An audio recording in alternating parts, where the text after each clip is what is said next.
Hi, ಎಲ್ಲರಿಗೂ ನಮಸ್ಕಾರ. Mushroom fry ಮಾಡೋದಕ್ಕೆ 4 ಚಮಚ ಎಣ್ಣೆ ಹಾಕ್ಕೊಂಡಿದ್ದೀನಿ. ಒಂದು ದೊಡ್ಡ ಸೈಜು ಈರುಳ್ಳಿ ಕಟ್ ಮಾಡಿರೋದು ಹಾಕ್ಕೊತಾ ಇದ್ದೀನಿ. 4 ಹಸಿಮೆಣಸಿನ್ಕಾಯಿ ಹಾಕ್ಕೊತೀನಿ.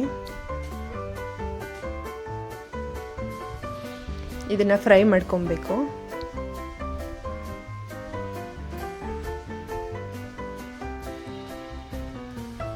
ಅರ್ಧ ಫ್ರೈ ಆದಮೇಲೆ 1 ಚಮಚ ಶುಂಠಿ ಬೆಳ್ಳುಳ್ಳಿ ಪೇಸ್ಟ್ ಹಾಕ್ಕೊಂಡು ಮತ್ತೆ ಫ್ರೈ ಮಾಡ್ಕೊಬೇಕು.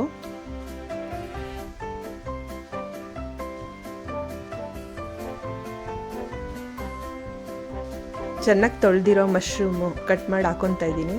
1 ಬಟ್ಲು ಮಶ್ರೂಮ್ ನೀರು ಬಿಡುತ್ತೆ. ಮಶ್ರೂಮಲ್ಲಿ ಅಂದ್ರೂ ಅರ್ಧ ಲೋಟ ನೀರು ಹಾಕ್ಕೊಂಡು ಫ್ರೈ ಮಾಡ್ಕೊಬೇಕು.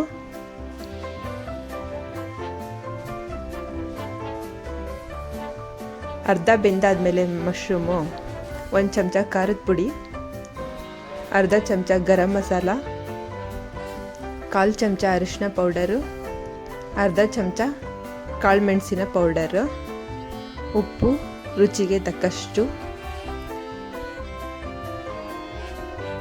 ಮತ್ತೆ ಒಂದು 8 ನಿಮಿಷ ಬೇಯಿಸ್ಕೊಬೇಕು. ಇದನ್ನು ಮಿಕ್ಸ್ ಮಾಡಿ.